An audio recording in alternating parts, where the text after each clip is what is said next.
الحمد للہ رب العالمین اعوذ باللہ من الشیطان الرجیم بسم اللہ الرحمن الرحیم ان الذین کفروا سواء علیہم اانذرتہم ام لم تنذرہم لا یؤمنون۔ صدق اللہ العظیم۔ محترم سامعین و سامعات، السلام علیکم ورحمۃ اللہ تعالی وبرکاتہ۔ آج ہم جو آیت کریمہ لے کر کے آپ کے سماعتوں کے حوالے حاضر خدمت ہے، سورہ بقرہ کی آیت نمبر 6 آپ کے سماعتوں کے حوالے حاضر خدمت ہے۔ اللہ تبارک و تعالیٰ اس آیت کریمہ کے حوالے سے یہاں پر اللہ تبارک و تعالیٰ فرماتا ہے ان الذین کفروا سواء علیہم اانذرتہم ام لم تنذرہم لا یؤمنون۔ بے شک وہ جن کی قسمت میں کفر ہے انہیں برابر ہے، چاہے تم انہیں ڈراؤ یا نہ ڈراؤ، وہ ایمان لانے کے نہیں۔ اللہ تبارک و تعالیٰ اس آیت مبارکہ کا ترجمہ میں نے آپ کے سماعتوں کے حوالے عرض کیا۔ اب اس آیت کے پورے حوالے سے کیا ہے، اس آیت کا پورا مکمل اللہ تبارک و تعالیٰ نے اس آیت کریمہ میں کیا فرما رہا ہے، کن کو خطاب فرما رہا ہے،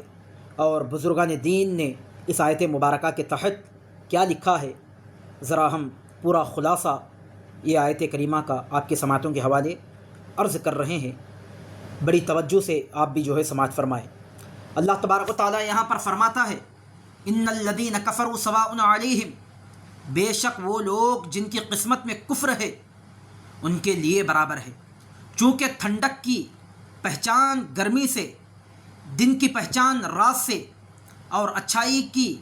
پہچان برائی سے ہوتی ہے، اسی لیے اہل ایمان کے بعد کافروں اور منافقوں کے افعال اور ان کے انجام کا ذکر کیا گیا ہے تاکہ ان کی پہچان بھی واضح ہو جائے اور آدمی کے سامنے تمام راہیں نمایاں ہو جائے۔ اس آیت کا خلاصہ یہ ہے کہ اے پیارے حبیب صلی اللہ علیہ وسلم، وہ لوگ جن کی قسمت میں کفر ہے، جیسے ابو جہل اور ابو لہب وغیرہ کفار، ان کے لیے برابر ہے کہ آپ انہیں اللہ تعالیٰ کے احکامات کی مخالفت کرنے کے عذاب سے ڈرائے یا نہ ڈرائے، یہ کسی صورت ایمان نہیں لائیں گے، کیونکہ ان کے بارے میں اللہ تعالیٰ کو پہلے ہی سے معلوم ہے کہ یہ لوگ ایمان سے محروم ہے۔ کفر کی تعریف اور ازلی کافروں کو تبلیغ کرنے کے حکم دینے کی وجہ، یہاں میرے عزیزوں دو باتیں ہمیں ذہن نشین رکھنی چاہیے۔ وہ دو باتیں کون سی ہیں؟ نمبر 1، ضروریات دین میں سے کسی چیز کا انکار یا تحقیر و استہزاء کرنا کفر ہے، اور ضروریات دین اسلام کے وہ احکام ہے جن کو ہر خاص و عام جانتے ہو، جیسے اللہ تعالیٰ کی وحدانیت، انبیاء اکرام علیہم السلام کی نبوت، نماز، روزہ، حج، جنت، دوزخ، قیامت میں اٹھایا جانا وغیرہ۔ عوام سے مراد وہ مسلمان ہے جو علماء کے طبقہ میں شمار نہ کیے جاتے ہو، مگر علماء کی صحبت میں بیٹھنے والے ہو اور علمی مسائل کا ذوق رکھتے ہو۔ اس سے وہ لوگ مراد نہیں جو دور دراز جنگلوں پہاڑوں میں رہنے والے ہو، جنہیں صحیح کلمہ پڑھنا بھی نہ آتا ہو، کہ ایسے لوگوں کا ضروریات دین سے نا واقف ہونا اس دینی ضروری کو غیر ضروری نہ کر دے گا۔ البتہ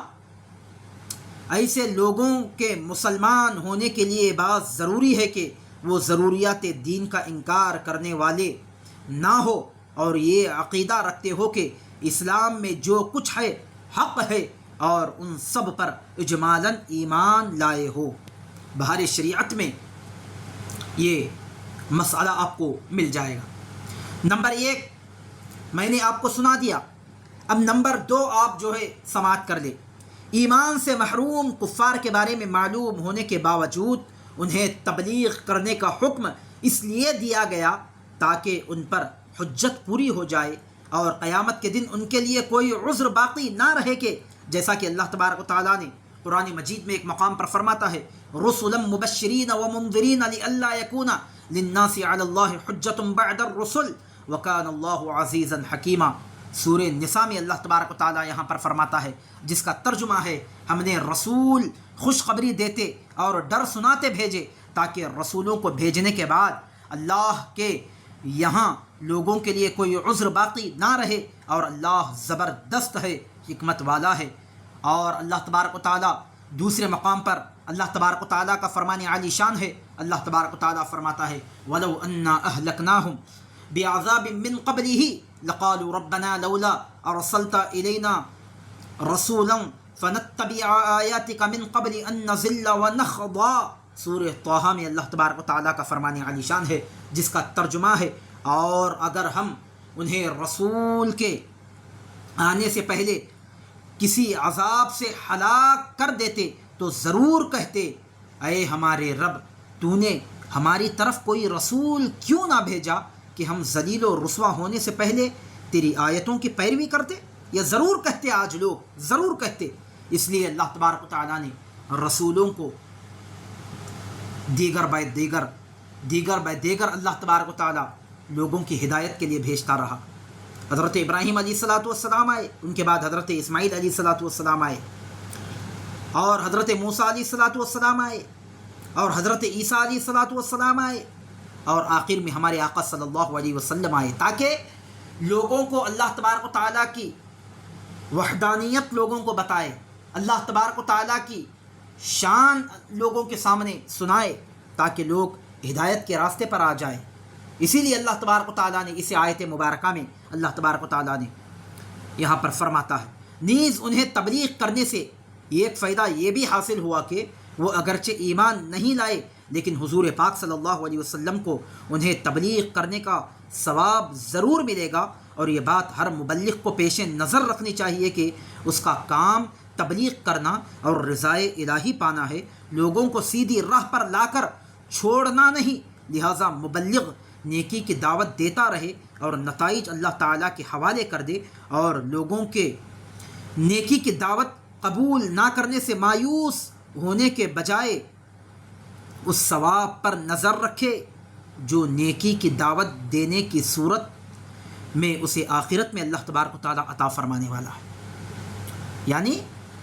یہ کوئی خواہش نہ رکھے کہ میں یہاں پر لوگوں کو تبلیغ کا کام کر رہا ہوں، لوگ میری یہاں پر بات نہیں مان رہے ہیں، لوگ میری ہاں میں ہاں نہیں ملا رہے ہیں، لوگ میرے کہنے کو نہیں مان رہے ہیں، میرے باتوں پر لبیک نہیں کہہ رہے ہیں۔ بندے کو اس کی فکر نہیں کرنی چاہیے۔ اس کا کام یہ ہے کہ وہ دین کا کام کرے اور تبلیغ کی بات کرے، تبلیغ کا کام کرے، لوگوں کو راہ راست پر لانے کی کوشش کرے، لوگ مانے یا نہ مانے، لیکن اللہ تبارک و تعالیٰ ثواب تو اس بندے کو عطا فرما رہا ہے اس کام کا۔ اللہ تبارک و تعالیٰ ثواب تو ضرور عطا فرما رہا ہے بندے کو، وہ جو دین کا کام کر رہا ہے، وہ جو دین کی بات کر رہا ہے، وہ جو دین کا تبلیغ کا راستہ بندے کو بتا رہا ہے۔